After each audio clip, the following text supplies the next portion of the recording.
Dans cette boutique de sport d'occasion, les amateurs de ski viennent s'équiper ou vendre le matériel qu'ils n'utilisent plus.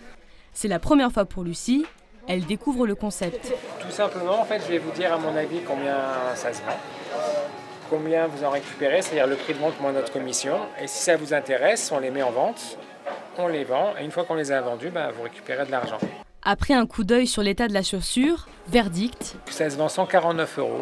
Si on les met en vente 149 €, ça vous fait récupérer 96,85 € pour vous une fois vendu. Qu'est-ce que vous en pensez? Ça va.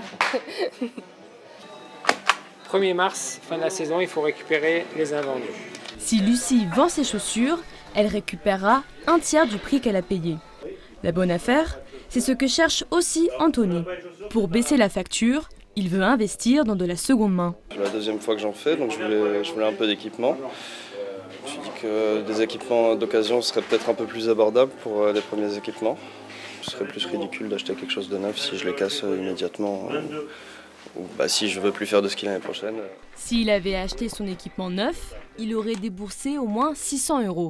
Seul bémol, le matériel n'est pas garanti. Il est juste vérifié avant d'être proposé à la vente. Pour ses chaussures de ski, Anthony paye 90 € au lieu de 400. Ça vaut le coup de vendre et d'acheter d'occasion parce que les produits coûtent un peu cher. Quand vous équipez des enfants pour le ski, si vous devez prendre les cours, les forfaits et du matériel, rapidement c'est un gros budget. Là, pour une famille qui veut s'équiper chez nous pour les enfants, on peut l'équiper des pieds à la tête pour 150 €. Une opportunité pour ses grands-parents. Ils rachètent chaque année du matériel. Leurs petits-enfants grandissent trop vite, mais les vêtements restent en très bon état. Pour éviter de jeter, près de 60% des Français se tournent vers la seconde main.